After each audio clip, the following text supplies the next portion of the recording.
My friends, we gather here not to add another truth to the mind, nor to collect ideas with which to improve the human scene, but to behold a spiritual principle that has been true from the beginning and will remain true to the end of time. If you have ever felt distant from God, if you have believed that God was somewhere beyond your reach, or if you have struggled to find the presence that seems always one step away, I want you to know that there is only one reason for this sense of separation, and it is not because God is absent, nor because you have failed, nor because you have not prayed enough or studied enough. The only barrier, the only veil, is the universal belief in two powers, the belief that there is God on one side and something unlike God on the other. The moment that belief is accepted, even unconsciously, you step out of the awareness of heaven and into the realm of appearances.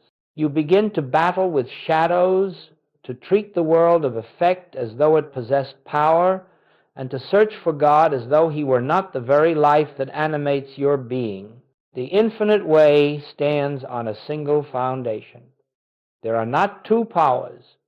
There is only one. One presence, one power, one life, spiritual, invisible, indivisible, and everything that has seemed to oppose you, frighten you, or threaten you has had its existence only in the imagination that believes in a power apart from God. Today, as we move deeper into this hour, let us be willing to release every notion that the world, the body, the mind, or any circumstance has authority over us. Let us come with empty hands, empty thoughts, willing hearts, prepared to discover that separation has never existed, and that the presence we seek is the very essence of our own being. When this truth dawns, even faintly, the entire structure of fear begins to dissolve. For you cannot fear that which has no power, and you cannot be separated from that which is the substance of your life. And so we begin with this simple but profound recognition: there is only God. And nothing stands beside God to oppose, resist, or diminish the infinite. In this realization, the search ends, the struggle ends, and the journey home begins, not outward, but inward, to the kingdom that is already here. Now, let us look more deeply at how this sense of separation ever arose, for the infinite itself knows nothing of division, nothing of conflict, nothing of opposing forces. Therefore, anything that claims such existence must originate not in spirit, but in the human mind.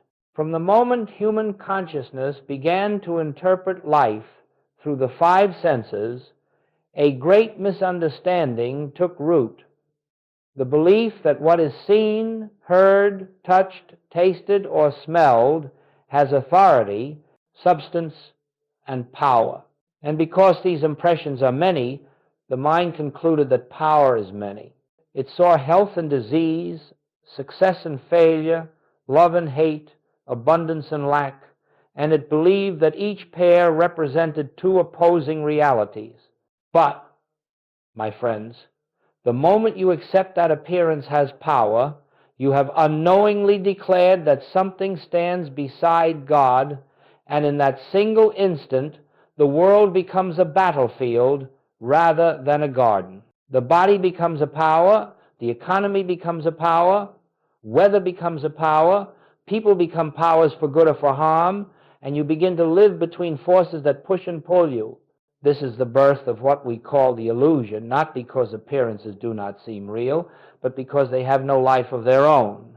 The human mind, unaware of the one invisible presence that forms all being, divides the indivisible and then fears the shadows it has created.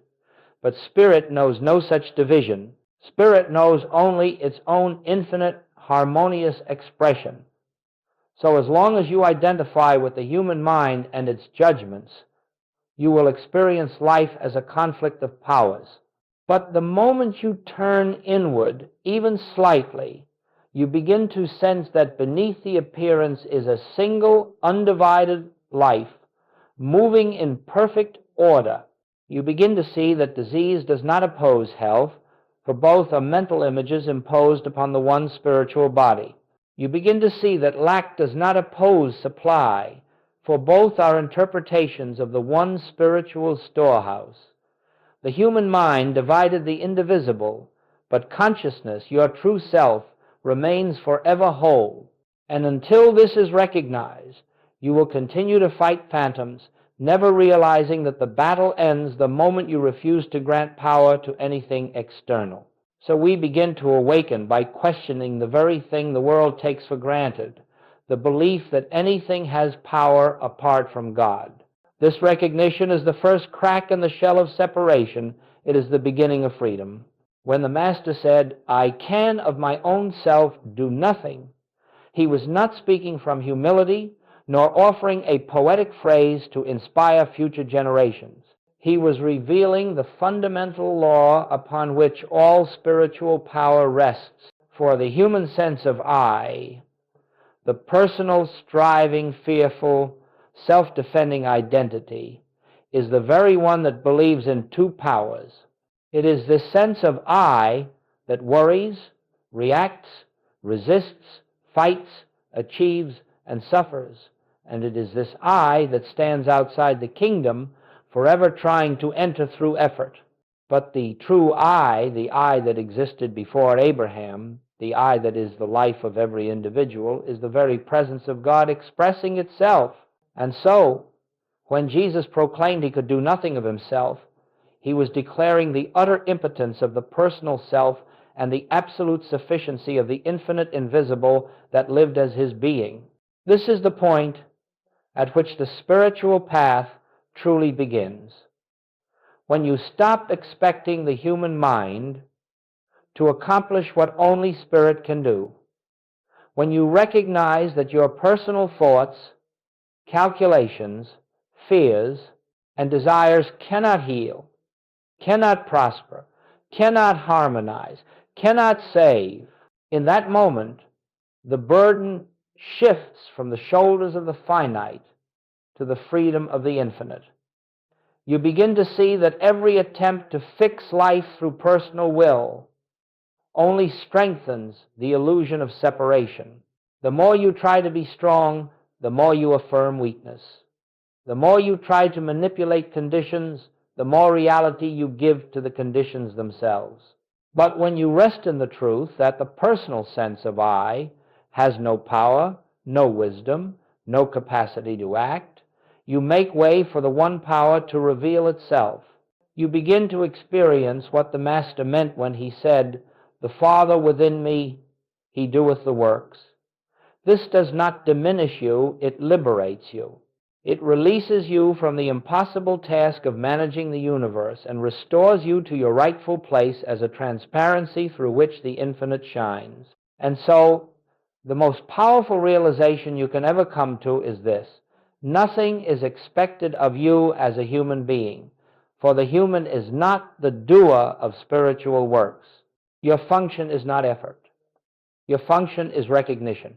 The moment you shift from the personal I to the divine I, you stand at the threshold of true spiritual power, where the works are done through you, not by you. And in that awareness, fear dissolves, for you are no longer a separate being facing a hostile world. You are the presence of God expressing itself as you. And now we come to an illustration so simple that the human mind will overlook it, yet so profound that it can dissolve years of fear in a single moment of recognition. Consider your hand. This hand can comfort or it can strike. It can give or withhold. It can build or destroy. And yet the hand itself has no power. It is neither good nor bad. It is neither moral nor immoral. It is neither creative nor destructive. All that the hand appears to do is but the expression of the consciousness that animates it. If the consciousness is loving, the hand expresses love. If the consciousness is fearful, the hand expresses fear. The hand is an effect. Consciousness alone is the cause. And so it is with every condition of life, every circumstance, every appearance.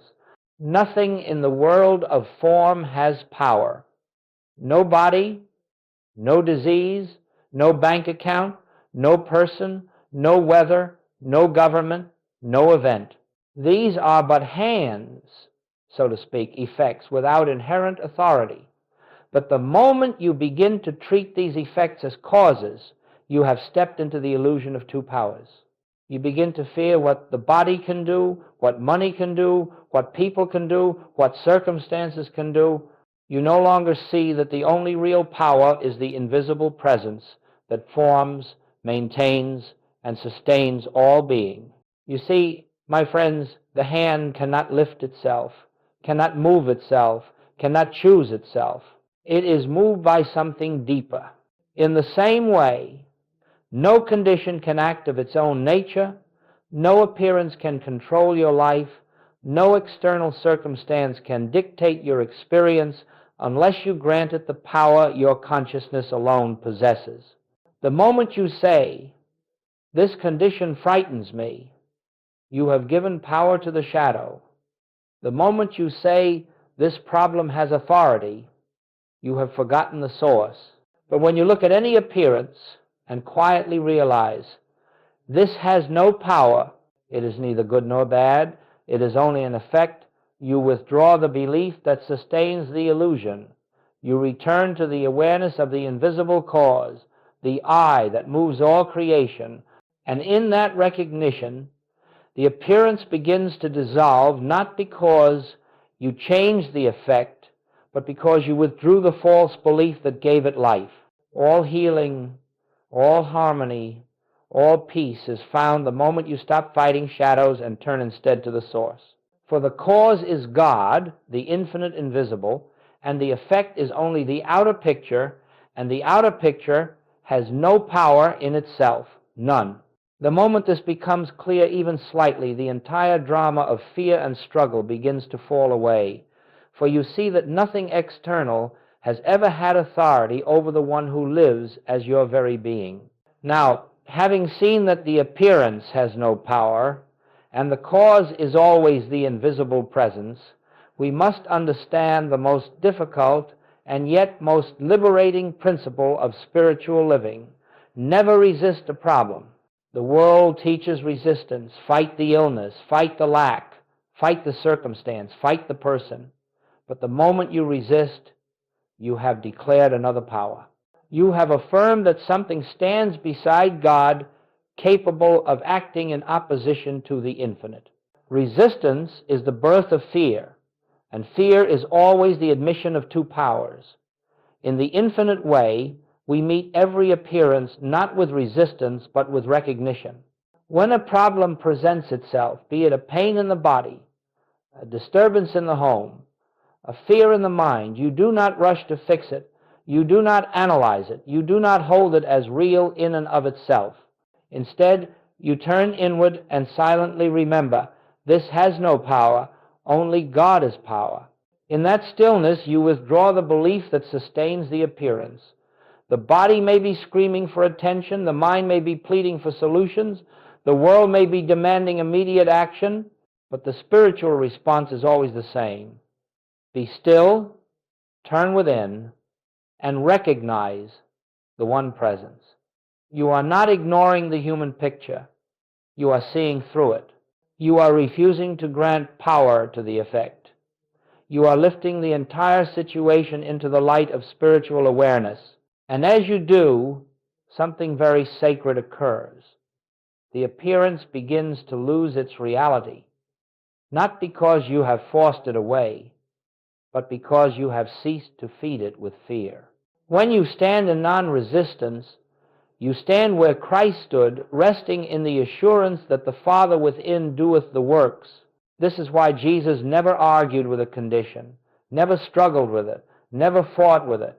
He simply recognized the perfection of God where the world saw imperfection. And in that recognition, the appearance dissolved of its own weightlessness. The moment you resist nothing, you discover that nothing external can harm you, influence you, or bind you, because nothing external has power.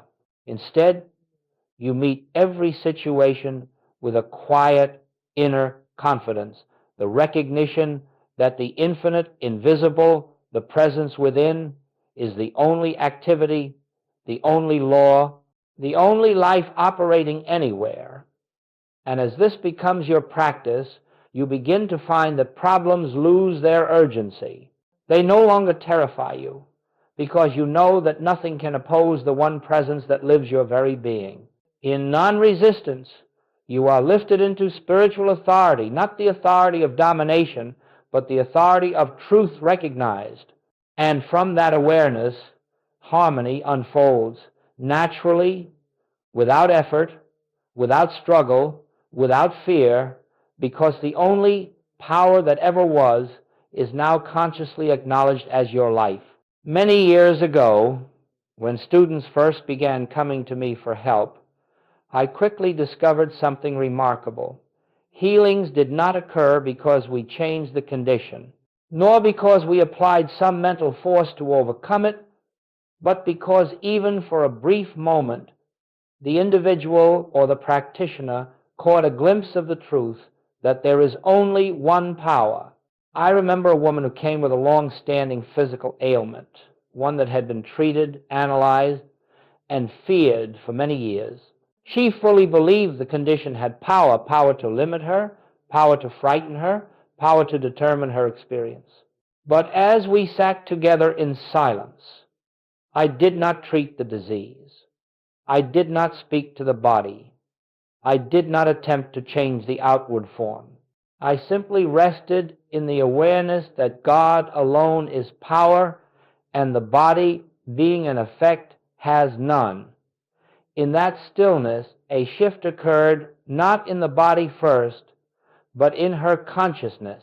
She later said, "For the first time, I sensed that the problem had no reality of its own, and within days the appearance dissolved like a shadow fading before the sun." The healing came not from effort, but from the dissolution of the belief in two powers. And there was a businessman, overwhelmed by financial pressures that seemed insurmountable. Every letter that arrived, every bill, every conversation reinforced his conviction that circumstances possessed power over him. But when he learned to sit quietly and recognize that supply is not in money, not in clients, not in employment, but in the infinite invisible expressing as his consciousness, the entire picture changed. The moment he stopped fearing conditions and began acknowledging the one source operating as his life, opportunities appeared where none had existed before. Nothing in the outer world caused the change. The change occurred in consciousness, and the outer simply mirrored the inner. And I recall a family torn by conflict, each person convinced that another held the power to wound them. But when even one member of that family began to see the others, not as separate egos, but as expressions of the one life, the tension began to dissolve. It was not a matter of human reconciliation. It was the recognition that there is only one self-appearing as many. The moment duality was dropped, harmony revealed itself. You see, my friends, these are not miracles in the human sense. They are the natural outcome of spiritual law. When you stop feeding the illusion with belief, the illusion cannot stand. When you refuse to grant power to conditions, conditions lose their authority.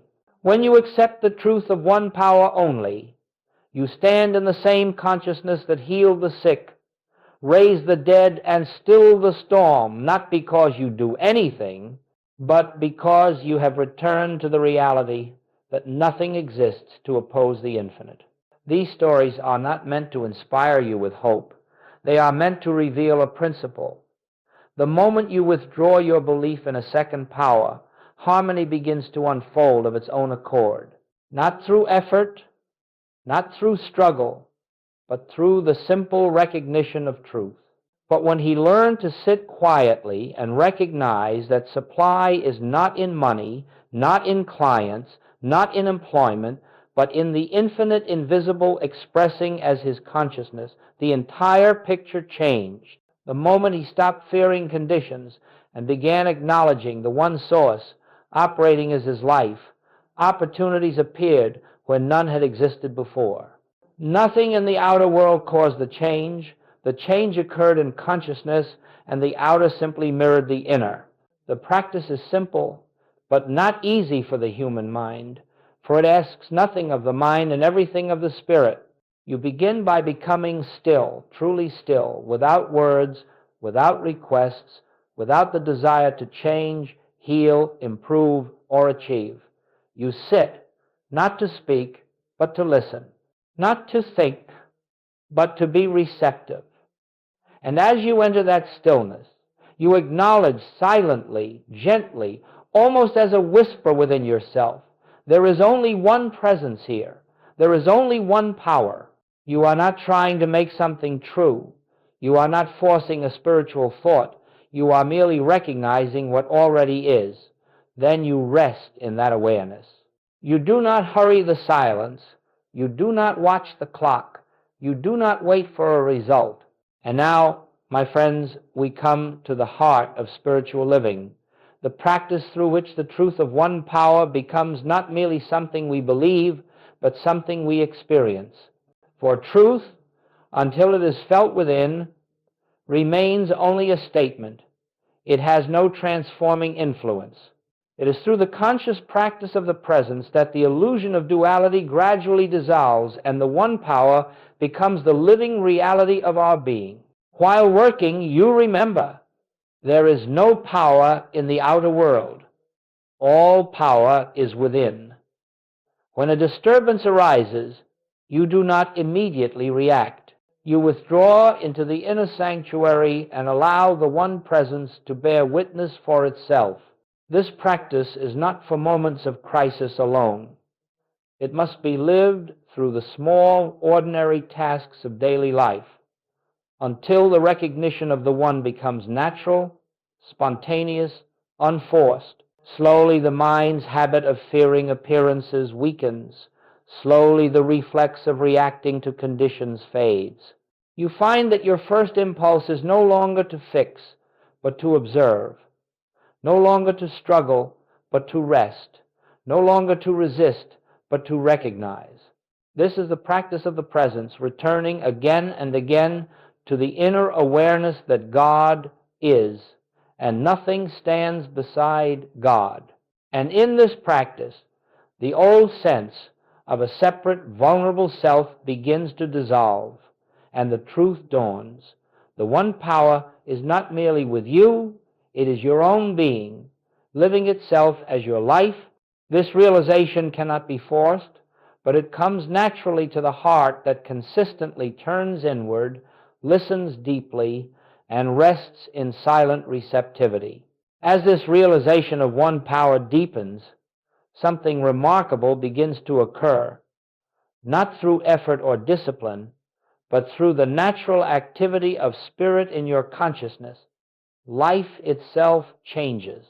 You will discover that fear begins to lose its foundation, for fear is always the product of believing that something outside you has power. When you no longer grant that power, the emotion has nothing to attach itself to, and it simply fades. You will notice that the anxieties you once carried about health, finances, relationships, or future events do not grip you as they once did. It is not that you have become careless or indifferent, but that you sense more deeply each day that the infinite invisible governs all things without your supervision. And as this trust becomes your way of being, you will find that the body responds with greater harmony, because you are no longer holding it in fear. Supply begins to appear without struggle, because you are no longer affirming lack as a power. Relationships soften and heal, because you no longer see another as an opposing presence, but as the same one life shining through a different form. You will also observe that your reactions change. Where you once might have defended argued, or resisted. You now meet the moment with quietness, because you know that nothing external can impose itself upon the one presence. When you walk into your day, you feel less like a human being trying to manage life and more like an instrument through which life reveals itself.